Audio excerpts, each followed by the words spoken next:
샬롬. 한 주일 동안 평안하셨습니까? 네, 오늘도 하나님의 말씀으로 은혜와 진리가 충만하게 되시기를 바랍니다. 오늘 우리가 교과를 통해서 아이들을 축복하신 예수님에 대해서 공부를 했는데요.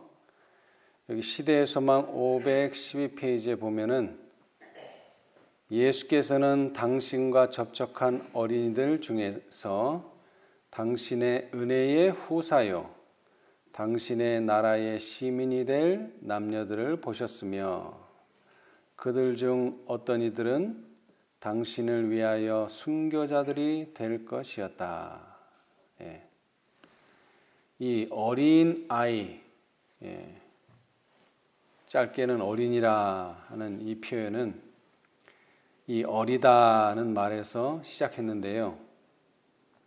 이 국어사전에 찾아보면 이 어리다는 말은 작다, 하찮다, 중요하지 않다는 뜻입니다. 자, 어린아이가 중요합니까? 중요하지 않아요. 현재로서는 그렇다는 얘기, 현재. 그러나 예수님께서는 왜 어린아이들을 축복하셨을까요? 현재는 중요하지 않고, 현재는 하찮고, 현재는 작지만 뭐가 있는 거예요? 이 어린아이에게는 미래가 있다는 것입니다. 미래. 그래서 미래에는 후사가 되고요. 미래에는 당신의 나라의 시민이 되고요. 더 나아가서는요, 순교자들도 이 중에서 나올 수 있다는 것입니다. 이것은 예수님 당시뿐만 아니라 재림기별, 초림기별에서뿐만 아니라 재림기별에서도 이 어린아이들의 역할이 상당히 컸죠. 이것은 미래가 아니라 그 어린아이 자신들이 성령의 감동을 받아서 스칸디나비아의 유럽의 많은 나라들에게 재림기별을 전했어요. 누가 전하지 않으니까? 어른들이 전하지 않으니까 이 어린아이들이 재림기별을 전했습니다. 자, 우리 성경에서도 보면은요, 천국에 대한 비유 가운데서도 이 작은 것에 대한 비유가 나오죠. 자, 우리 마태복음 13장을 보겠습니다.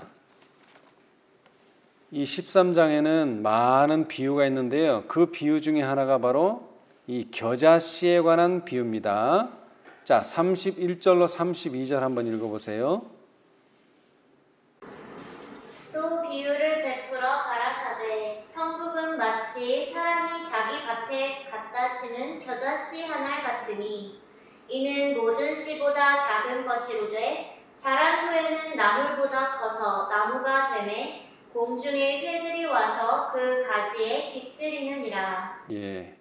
여기에 보시면은 천국은 어디서부터 시작하느냐? 겨자씨 하나로부터 시작해요. 겨자씨 하나. 그런데 이 겨자씨는요, 모든 씨보다 뭐하다고요? 작다. 제가 본 작은 씨는 당근 씨인데, 엄청 작은가 봐요. 당근 씨보다 더 작은지는 모르겠지만은 하여튼 작아요. 그렇지만 이 씨 자체는 작지만요, 이 씨가 자라나면 어떻게 됩니까? 자란 후에는 나물, 그러니까 채소, 1년생 채소보다 커지고 더 나아가서는요, 겨자, 나무가 돼서 이 나무에 누가 깃든다고요? 공중의 새들이 와서 그 가지에 깃들이느니라. 그래서 이 천국은 처음에 시작할 때는 뭐라고요? 그 어떤 것보다도 작습니다. 그 어떤 것보다. 그래서 이 겨자씨에 대한 비유가 많이 나오는데 이번에는 믿음에 대한 비유도 또 겨자씨의 비유가 있죠. 자, 우리 마태복음 17장. 마태복음 17장 18절에서 20절입니다.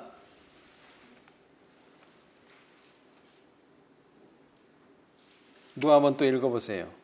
이에 예수께서 포지에 드시니 귀신이 나가고 아이가 그때부터 나으니라.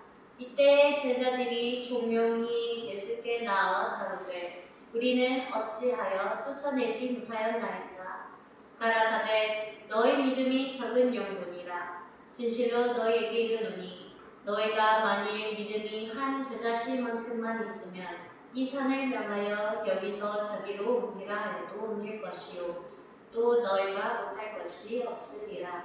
예. 자, 여기에 보면은 제자들에게 어떤 사람이 찾아왔어요. 예수님이 안 계시기 때문에.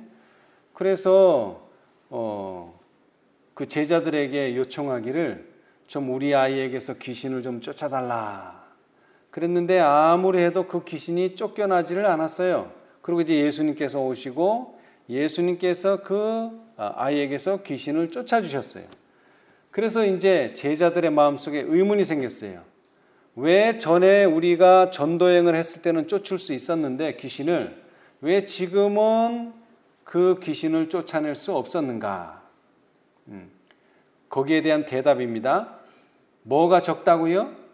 너희 믿음이 적은 연고라. 자, 그런데 다시 강조하지만 겨자씨는 모든 씨보다 뭐하다고요? 작아요. 그러면 뭐만 있으면 뭐만한 믿음?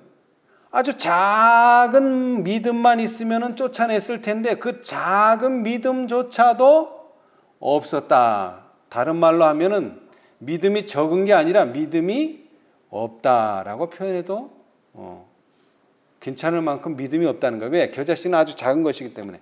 아주 작은 믿음도 없다는 거죠. 그러나 우리에게 아주 겨자씨만한 아주 작은 믿음이라도 있다면 이 산을 명하여 여기서 저기로 옮기라 하여도 옮길 것이요. 너희가 뭐 할 일이 없다고요? 못할 것이 없으리라. 예. 여러분 대단한 믿음이 필요한 게 아니에요. 뭐 많은 믿음이 필요한 게 아니에요. 그러나 겨자씨만한 믿음. 여기서 씨라는 말을 여러분 새겨 들으셔야 돼요. 씨. 이 지금 마태복음 13장에 여러 비유가 있는데 그 중에 제일 첫 번째가 씨 뿌리는 비유인데 이 씨는 뭘 심는다고 그랬죠? 이 씨는 뭐라 그랬죠? 마가복음에 씨는 곧 말씀이요. 말씀. 한마디의 말씀이라도 진실로 믿는다면 너희가 못할 것이 없으리라. 그래서 이 겨자씨는 아주 작은 것이지만 믿음에 활용됐어요. 더 나아가서요. 우리 누가복음 17장에는 이렇게 말씀하셨어요. 믿음을 어떻게 더하느냐. 자, 누가복음 17장 5절로 6절입니다. 누가복음 17장 5절로 6절. 사도들이 주께 여짜오되 우리에게 믿음을 더하소서 하니 주께서 가라사대 너희에게 겨자씨 한 알만한 믿음이 있었다면 이 뽕나무더러 뿌리가 뽑혀 바다에 심기우라 하였을 것이요 그것이 너희에게 순종하였으리라. 예.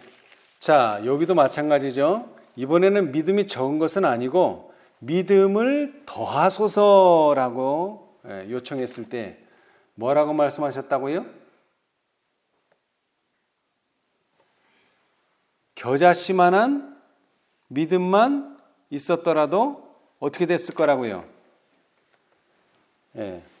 이 뽕나무더러 뿌리가 뽑혀 바다에 심기우라 이렇게 했어도 그 말에 순종했을 것이다.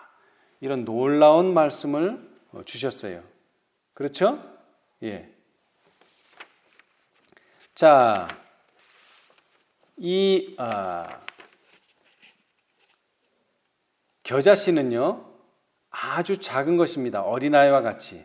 그러나 그것이 작은 그대로 있는 것이 아니라 뭐 하세요? 자란 후에는 나물보다 커지고 그 다음에는 뭐가 됩니까?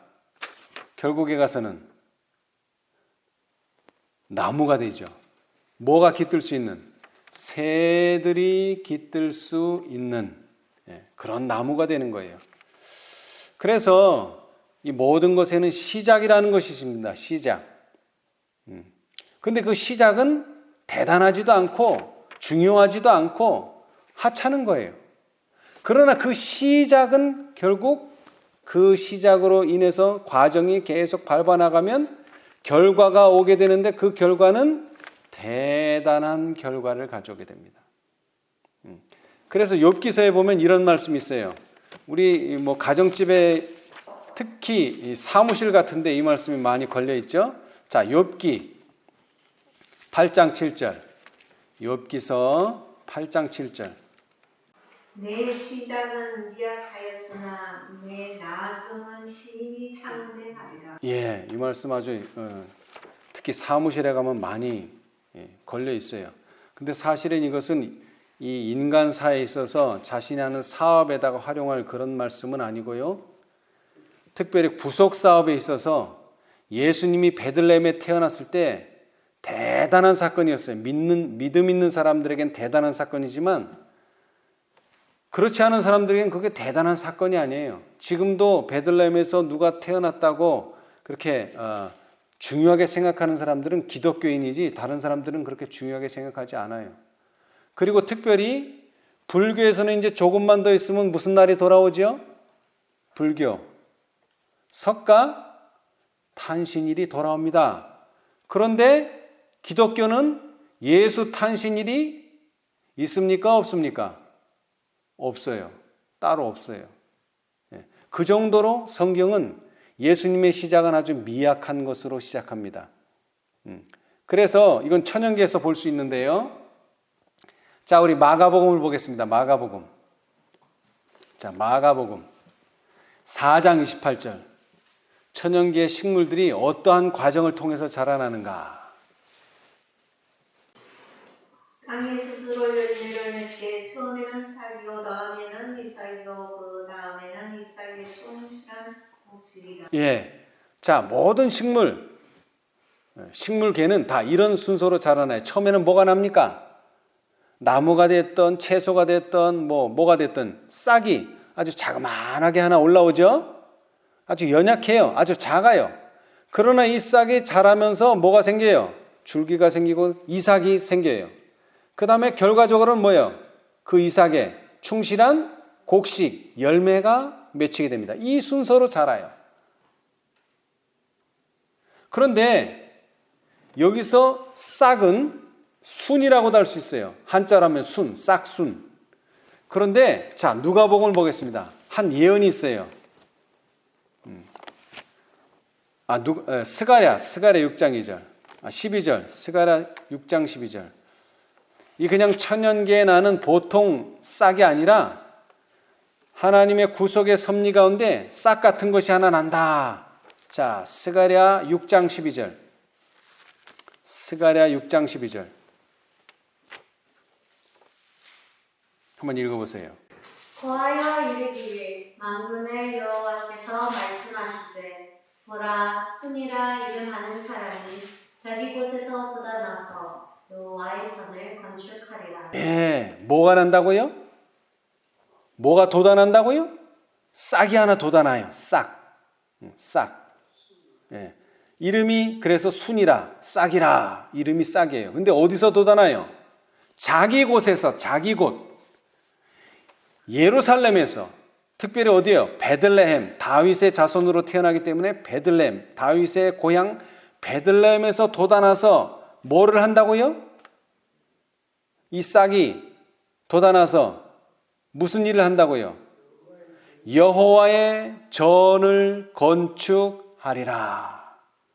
분명히 예언되어 있어요. 예언. 자, 그런데 공교롭게도 자, 요한복음을 보겠습니다. 이 예언이 성취되는 때가 있어요. 이제 요한복음 2장 17절에서 20절입니다. 17절에서 20절. 제자들이 성경 말씀에 주의 전을 사모하는 열심이 나를 삼키리라 한 것을 기억하더라. 이에 유대인들이 대답하여 예수께 말하기를 내가 이런 일을 행하니 무슨 표적을 우리에게 보이겠느냐. 예수께서 대답하여 가라사대 너희가 이 성전을 헐라 내가 사흘 동안에 일으키리라. 유대인들이 가로되 이 성전은 46년 동안에 지었거늘 내가 3일 동안에 일으키겠느뇨 하더라. 예. 자, 여기 이제 단어상으로 아까 스가랴 6장은 여호와의 전이라고 말했는데 여기 요한복음은 성전, 성전이나 여호와의 전이나 같은 말입니다. 예. 자, 그런데 이미 여호와의 전이 있었습니까? 없었습니까? 베들레헴에 아니라 예루살렘에 이미 있었어요, 성전이. 그런데 이 성전은 보수공사 중에 있었어요. 보수공사. 헤롯이 이 성전을 보수공사하고 있었어요. 근데 지금 얼마 동안 보수공사하고 있었다고요? 46년. 이 지금 보수공사하고 있는 헤롯이 보수공사하고 있는 이 성전은 솔로몬이 만든 성전입니까? 아닙니까? 이게 무슨 성전이에요, 지금? 솔로몬의 성전이에요? 스룹바벨 성전이에요? 솔로몬의 성전은 이미 회파돼서 바벨론에 잡혀갈 때 이미 훼손이 됐어요. 그래서 70년 만에 바벨론에서 돌아왔을 때에 새로 중건한 그 성전의 이름은 스룹바벨 성전이에요. 지금 이 헤롯이 보수공사하고 있는 지금까지 46년 아직 완성 안 됐어요. 지금 예수님이 돌아가신 후에도 계속돼서 AD 62년에서 64년 한 30년이 지나서야 완공을 했어요. 지금도 계속 보수공사 중이에요. 그런데 예수님께서는 이 성전을 헐라 내가 얼마 동안에 3일 사흘 동안에 일으키리라. 3일 동안에 일으키리라. 그 성전은 예수님의 육체를 가리키는 것이고 예수님의 육체뿐만 아니라 구속의 경륜에 있어서 우리가 드리는 모든 제사는 어디서 드려집니까? 성전에서 드려져요. 뭐 아무 집이나 아무 산이나 아무 들에서 드리는 거 아닙니다. 성전에서 드려야 돼요. 성전이 완성돼야지만 성소 봉사를 성전 봉사를 할 수 있어요. 그런데 예수님께서는 의미 있는 말씀하셨는데 이 성전을 헐라 내가 사흘 동안에 일으키리라. 그리고 예수님에 대한 예언은 예수님은 순이라 이름하는 사람으로 오실 것이며 자기 곳에서 돋아나서 무엇을 건축하리라? 여호와의 전을 건축하리라. 여태까지 이스라엘은 예루살렘에 있는 성전에서 계속 제사 드렸지만 이제 그 성전이 아닌 새로운 성전, 이것은 하늘 성전을 의미합니다. 영적인 성전이기도 하고요. 예. 자, 그런데 이 성전에 관련해서요. 자, 우리 계시록 18장 주석을 보겠습니다. 계시록 18장 주석. 요한계시록 18장 주석. 요한계시록 18장 1절로 5절의 주석. 요한계시록 18장 1절에서 5절에 대한 주석인데요. 두 번에 걸친 호소를 교회에 보내심. 예. 찾으셨어요? 거기 계시록 19장, 새로운 복음 성경에는 계시록 19장 그 밑에 왼쪽 단에 보시면 두 번에 걸친 호소를 교회에 보내심. 찾으셨죠? 예. 자, 거기서 첫 번째 문단 지나가서 두 번째 문단입니다. 두 번째 문단. 예수께서 그의 공생애를 시작하셨을 때에 그는 성전 경내에서 행하던 모든 신성 모독적인 것들을 일소하셨다. 그의 봉사의 마지막 사업들 중에는 성전을 두 번째로 정결케 하신 일이 포함되어 있다. 그와 같이 세상을 경고하시는 마지막 사업 중에도 교회들에게 두 번의 뚜렷한 호소를 보내시는 일이 포함되어 있다. 자, 이제 조금씩 해석을 하면서 살펴보겠습니다. 자, 예수님께서 공생애를 어떻게 시작하셨다고요? 공생애를 뭐 하는 일로 시작하셨어요? 성전을 정결케 하는 일로 시작하셨죠? 그리고 그분의 봉사의 마지막 사업은 또 뭐예요? 또 성전을 정결케 하시는 일. 그래서 두 번째로 정결케 하시는 일이 예수님의 봉사의 마지막 부분을 차지했어요. 시작도 성전 정결, 마지막도 뭐요? 성전 정결. 그 말은 예수님이 두 번 성전을 정결케 했지만 예수님이 하시고자 하시는 일은 처음부터 끝까지 뭐라고요?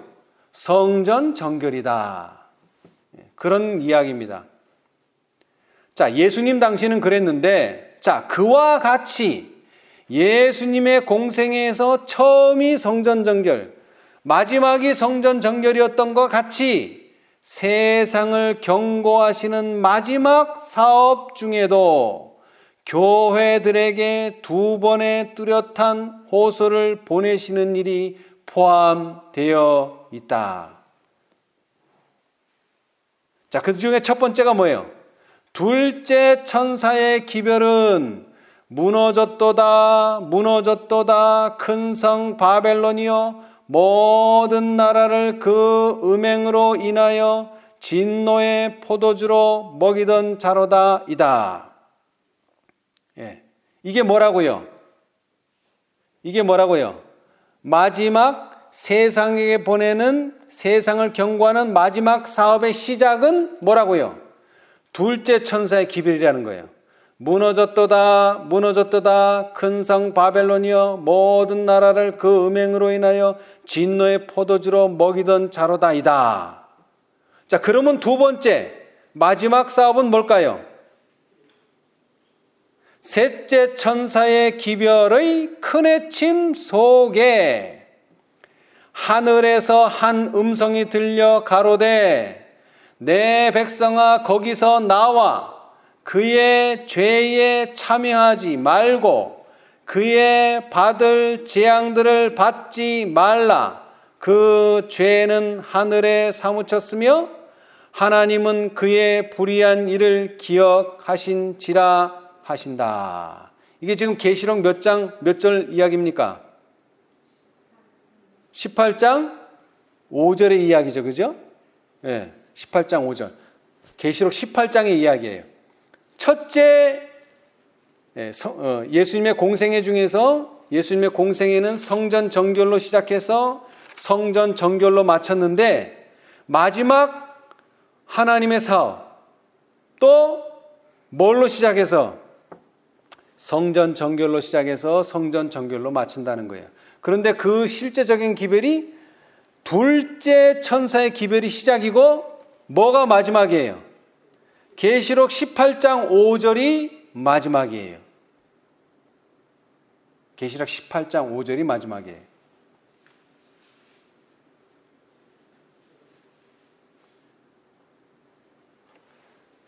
자, 그런데 예수님께서 성전 정결을 하실 때요, 공생애의 마지막 주간을 우리는 이렇게 부릅니다. 순환주간이다. 순환주간.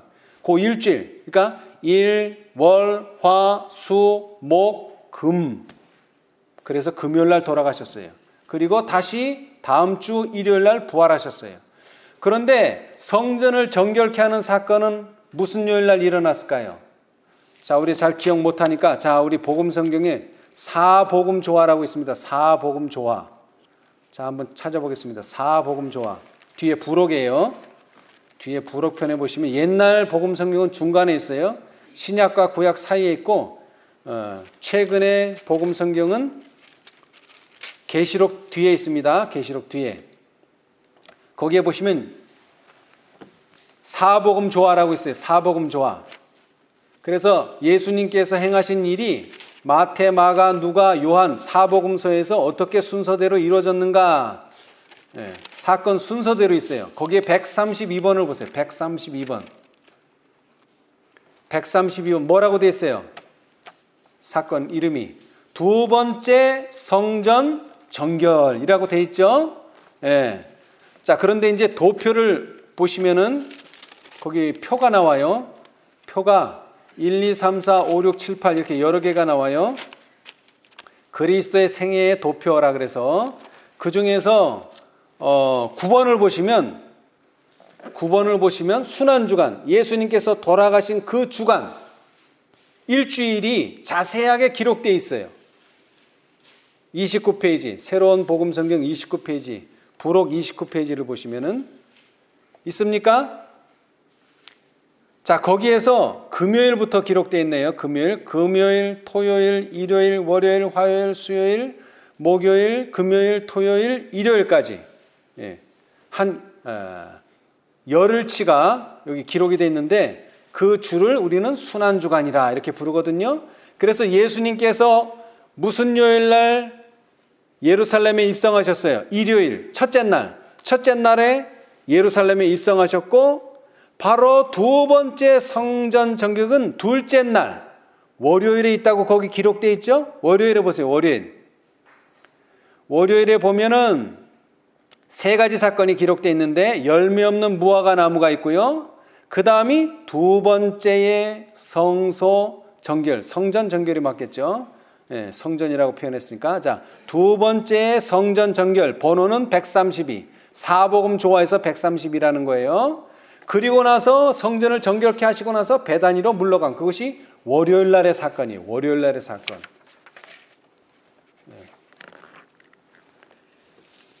자, 그런데 이 시작은 예수님의 공생의 시작은 성전 정결로 시작해서 두 번째 성전 정결, 그러니까 마지막 예수님 봉사의 마지막은 월요일 날 성전을 정결케 하는 일로 끝났어요. 그랬는데 마지막 세상에 대한 경고는 뭘로 시작했어요? 둘째 천사의 기별, 계시록 14장의 둘째 천사의 기별로 시작해서 끝은요, 셋째 천사의 기별의 큰 외침으로 끝납니다. 그런데 그것은 계시록 18장에 기록되어 있어요. 왜? 거기에 인용된 성경절이 바로 내 백성아 거기서 나와 그의 죄에 참여하지 말고 그의 받을 재앙들을 받지 말라. 그 죄는 하늘에 사무쳤으며 하나님은 그의 불의한 일을 기억하신지라기 때문에 그래요. 그러니까 계시록 14장과 계시록 18장 사업은 연결돼야지만 사업이 전체적으로 끝나는 거예요. 자, 그런데 저는 그 중에서도 마지막이 이미 둘째 천사의 기별은 시작되었고요. 이제 마지막 사업에 대해서 좀 더 살펴봅시다. 자, 다시 계시록 18장 주석을 보겠어요. 요한계시록 18장 주석. 거기에 보시면은 이번엔 1절, 계시록 18장 1절 주석. 소제목 중에서 첫 번째, 두 번째, 세 번째, 네 번째, 다섯 번째, 여섯 번째 소제목은 그리스도의 의에 관한 계시. 찾으셨어요? 계시록 18장 1절 주석 여섯 번째 소제목은 그리스도의 의에 관한 계시. 시련의 시기가 우리에게 임박하였는데 이는 지혜를 사유하시는 주체이신 그리스도의 이에 대한 계시를 보여주심으로 셋째 천사의 큰 외침이 이미 시작되었기 때문이다. 이것은 온 땅을 영광으로 화환하게 할 천사의 빛의 시작이다. 예. 자, 시작이라는 말이 여기 몇 번 나왔어요? 응? 이미 시작되었다. 그죠? 그 다음에는요. 빛의 시작이다. 이미 시작되었고 빛의 시작이다. 시작이 두 번 나왔어요. 이미 시작되었다는 거예요. 이 말씀이 기록된 것이 1892년이니까 이미 시작되었다는 거예요. 언제 시작되었다는 거예요? 정확히 말하자면 1888년에. 자, 그런데 여기는 너무 짧게 소개됐기 때문에 제가 그 앞부분을 좀 더 읽고 그 뒷부분을 좀 더 읽어보겠습니다. 잘 들어보세요. 가룟 뽑은 기별 362, 363페이지에 있는 내용입니다. 주님께서 속히 재림하실 것을 믿노라고 주장하는 모든 신자들은 전에 없었던 열성을 가지고 성경을 연구해야 하는데, 이는 사단이 영혼들을 흑암에 가두고 우리가 현재 살고 있는 이 시대의 위기에 대하여 깨닫지 못하도록 온갖 책략을 시도하려고 굳게 결심하고 있다. 모든 신자들은 열렬한 기도로서 성경을 연구함으로 진리가 무엇인지에 대하여 성령의 깨우침을 받게 될 것이며 하나님과 또한 당신께서 보내신 예수 그리스도에 대하여 더욱 많은 지식을 얻게 될 것이다. 숨은 보화를 찾듯이 진리를 탐구하라. 그리고 원수를 실망시키라. 시련의 시기가 우리에게 임박하였는데 이는 죄를 사유하시는 구세주이신 그리스도의 의에 대한 계시를 보여주심으로 셋째 천사의 큰 해침이 이미 시작되었기 때문이다. 이것은 온 땅을 영광으로 환하게 할 천사의 빛의 시작이다. 경고의 기별을 받은 모든 자들이 해야 할 일은 예수님을 높이는 것이며 표상으로 나타내고 상징으로 나타내셨으며 선지자들의 계시 가운데 표현되고 당신의 제자들에게 가르치신 교훈들과 사람들의 아들들을 위하여 행하신 놀라운 기적들 가운데 밝히신 그 주님을 세상 사람들에게 증거하는 일이다. 성경의 말씀은 주님에 대하여 증거한 것임을 알고 연구하라.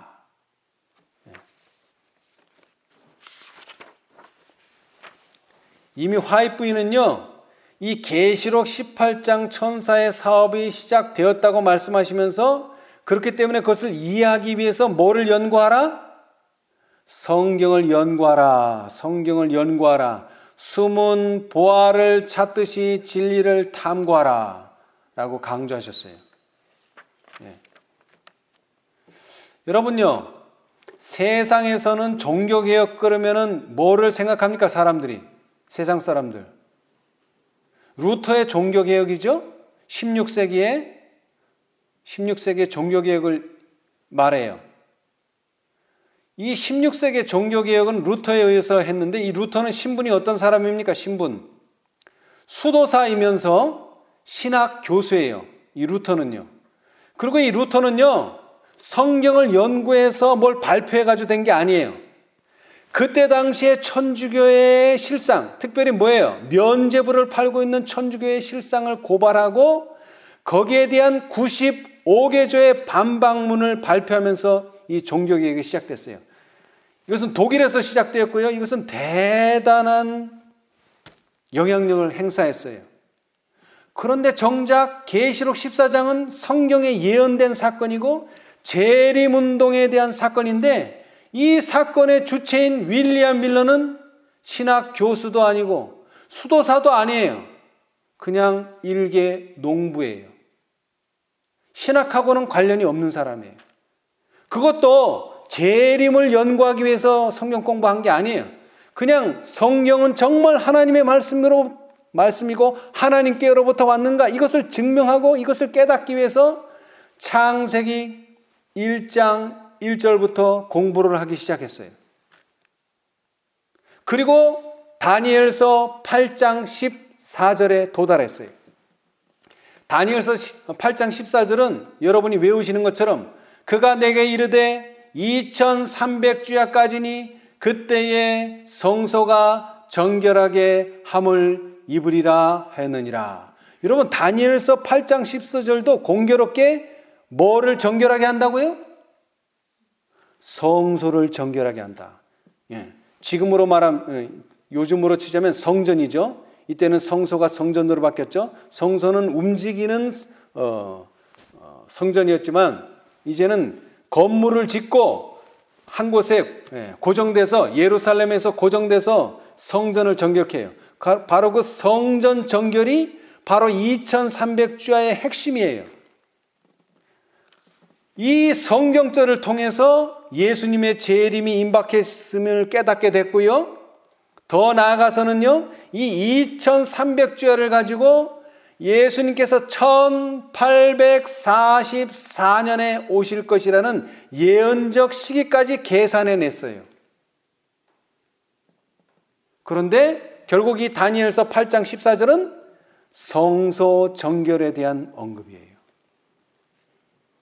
자, 다시 반복합니다. 예수님의 공생의 시작은 뭐라고요? 성전 정결 사업이에요. 그리고 끝은 무엇입니까? 그것도 성전 정결 사업이에요. 시작과 끝이 다 성전 정결 사업이에요.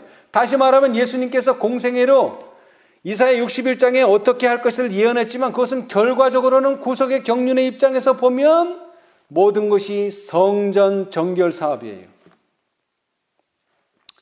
자, 스가랴서의 6장 12절 고하여 이르기를 만군의 여호와께서 말씀하시되 보라 순이라 싹이라 아주 보잘것없는 것이 하나 날 것인데 이름하는 사람이 자기 곳에 돋아나서 무슨 일을 할 것이냐? 여호와의 전을 건축할 것이다. 어떤 목적으로? 성전을 정결케 할 목적으로. 그래서 요한복음 2장 19절에서 너희가 이 성전을 헐라 내가 사흘 동안 일으키리라. 이 말씀은 그대로 성취됐어요. 예수님께서 십자가에 돌아가시고 사흘 만에 부활하심으로써 여호와의 성전이 건축된 거예요. 실제적인 영적인 성전이 예루살렘에 있는 성전이 아니고, 그런데 이 성전은 건축만 되었을 뿐이지 이 성전을 통해서 성서 봉사 활동이 이루어지는 것을 막기 위해서 사단이 무슨 일을 했느냐? 자, 다니엘서 12장을 보겠습니다.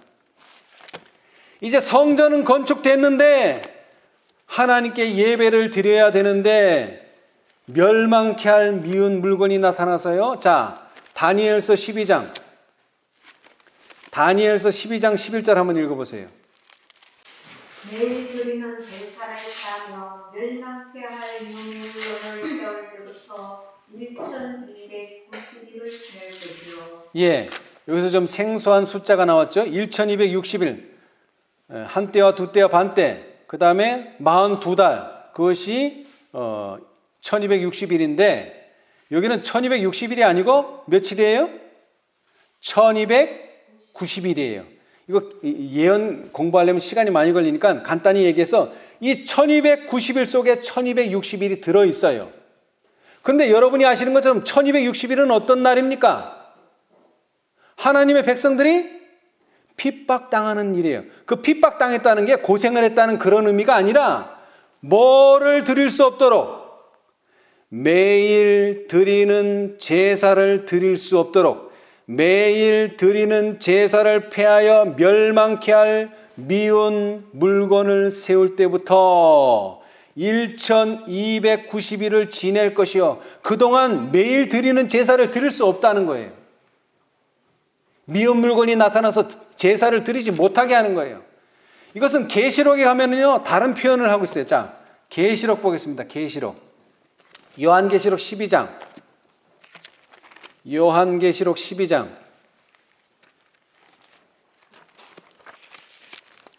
요한계시록 12장 3절에서부터 6절까지 천천히 한번 읽어보세요. 요한계시록 12장 3절에서 6절.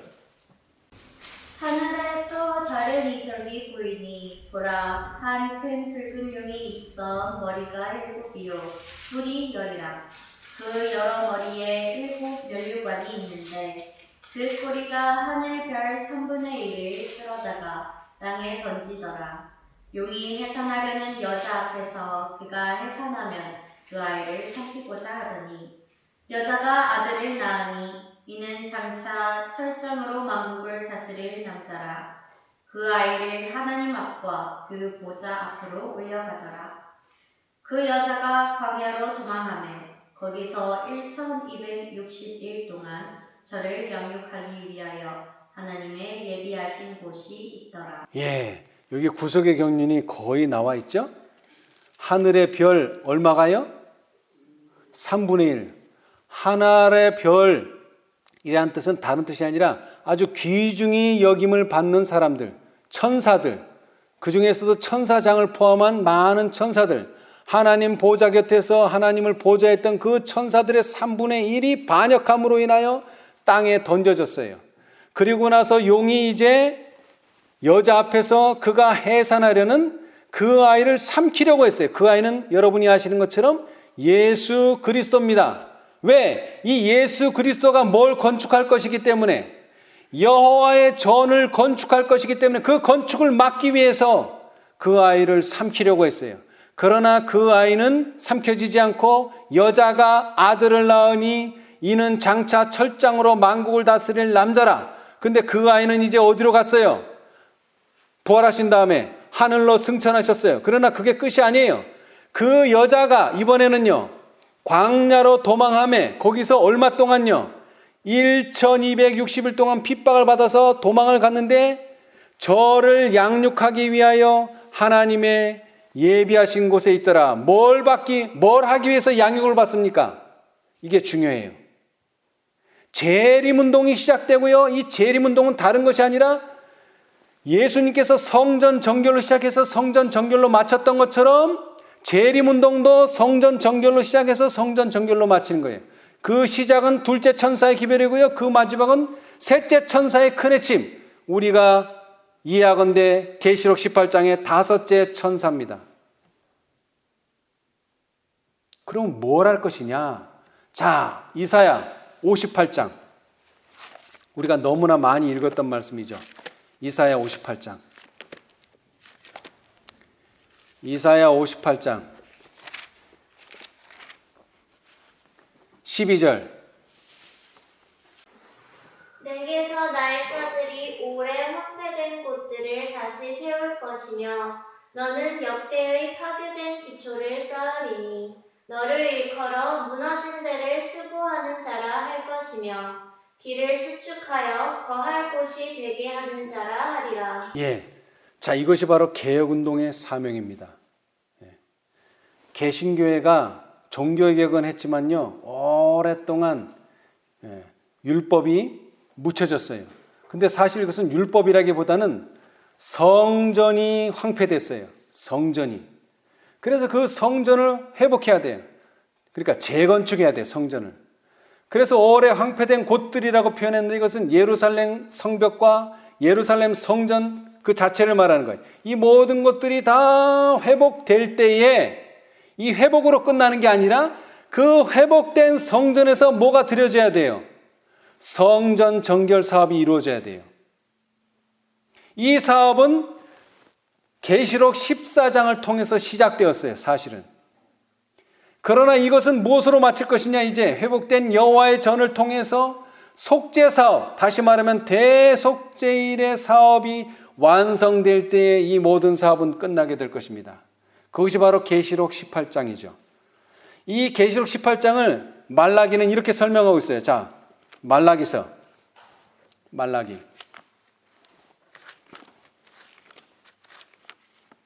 구약의 마지막 책, 말라기 3장 1절로 3절입니다. 누가 천천히 한번 읽어주세요. 만군의 여호와가 이르노라. 보라, 내가 내 사자를 보내리니 그가 내 앞에서 길을 예비할 것이요 또 너희의 구하는 바 주가 후련히 그 전에 임하리니 곧 너희의 사모하는 바 언약의 사자가 임할 것이라. 그의 임하는 날을 누가 능히 당하며 그의 나타나는 때에 누가 능히 서리요. 그는 금을 연단하는 자의 불과 표백하는 자의 잿물과 같을 것이라. 그가 은을 연단하여 깨끗게 하는 자같이 앉아서 레위 자손을 깨끗게 하되 금, 은같이 그들을 연단하리니 그들이 의로운 제물을 나 여호와께 드릴 것이라. 자, 여기에 만군의 여호와가 나옵니다. 자, 그 다음에 누가 나와요? 만군의 여호와 다음에 사자가 나옵니다. 여호와의 사자.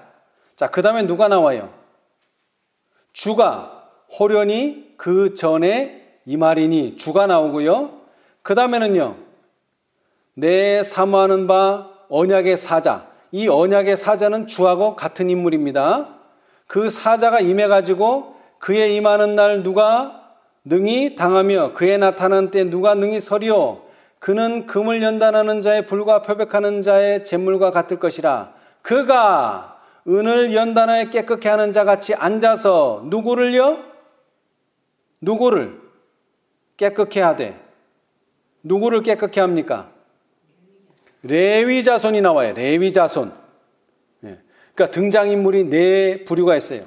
여호와, 여호와의 사자, 주 또는 언약의 사자, 그리고 그 언약의 사자, 주께서 연단케 하시고 깨끗게 하시는 부류, 레위 자손이 나와요. 자, 그 다음에 이제 중요한 게, 누가 의로운 제물을 여호와께 드립니까? 누가 의로운 제물을 여호와께 드립니까? 누가 의로운 제물을 여호와께 드립니까? 누가 드려요? 그들이 의로운 제물을 나 여호와께 드릴 것이라. 그들이 누굽니까? 레위 자손입니다. 근데 중요한 것은 레위 자손이 뭐 되기 전에는 깨끗게 하되 금, 은같이 그들을 뭐하니? 연단하리니. 여러분, 라오디게아 기별의 세 치료제 중에 하나가 뭐예요? 불로 뭐한? 연단한 금. 여러분, 셋째 천사가 이 사업을 마치는 게 아닙니다. 절대로. 라오디게아 기별을 받아들인 계시록 18장 사업을 받아들이고 스스로 정결케 하는 것이 아니라 주님께서 레위 자손을 정결케 하셔서 그들이 정결해질 때에 그들이 의로운 제물을 나 여호와께 드릴 것이라.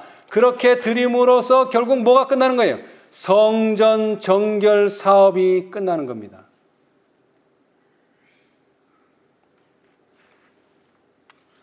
자, 그러나 이 계시록 18장 사업은요, 14장 사업이 처음에 시작이 미약했던 것처럼 이 계시록 18장 사업도 처음에 시작은 미약했습니다. 겨우 두 사람이 시작했어요. 와그너와 존스 두 사람이서. 그러나 이 일은 시작되었고요. 이제 이 일은 결과를 가져올 것인데, 이 결과에서 가장 중요한 것은 그 레위 자손이 의로운 제물을 드리기 위해서는 절대적으로 필요한 것이 한 가지 있는데, 오늘 그 성경절만 읽고 마치겠습니다. 스가랴 4장 6절. 스가랴 4장 6절입니다. 스가랴 4장 6절. 스가랴 4장 6절. 스룹바벨 성전이 어떻게 재건되었는가? 그리고 그 스룹바벨 성전이 어떻게 무너지고 예수님께서 어떻게 성전을 이룩하셨는가? 중요한 것은 이 성전이 회복되는 일에 예수님께서는 십자가에 달려 돌아가셨어요. 그러나 그 성전을 통해서 의로운 제물이 드려져야 되는데 레위 자손이 나타나지 않았기 때문에 그 제물은 아직까지도 드려지지 못하고 있어요. 그러나 이 제물이 드려지기 위해서는 여호와의 레위 자손이 필요한데, 그 레위 자손은 어떤 사람들인가? 이런 사람들입니다. 그가 내게 일러 가로되 여호와께서 스룹바벨에게 하신 말씀이 이러하니라. 성전을 재건하신 여호와 하나님께서 스룹바벨에게 하신 말씀입니다. 성전이 재건될 때도 마찬가지고 성전에서 의로운 제물을 드리는 것도 마찬가지입니다. 만군의 여호와께서 말씀하시되 이는 힘으로 되지 아니하며 능으로 되지 아니하고 오직 나의 신으로 되느니라. 이것은 계시록 18장 사업도 마찬가지입니다. 우리의 힘으로 되지 아니하며 우리의 능으로 되지 아니하고 오직 나의 신 여호와의 신으로 되느니라. 우리 모두 여호와의 신, 하나님의 신을 의지하심으로 성전 회복과 아울러 의로운 제물을 여호와께 드리는 의로운 레위 자손들이 되시기를 간절히 바라면서 오늘 말씀 마치겠습니다.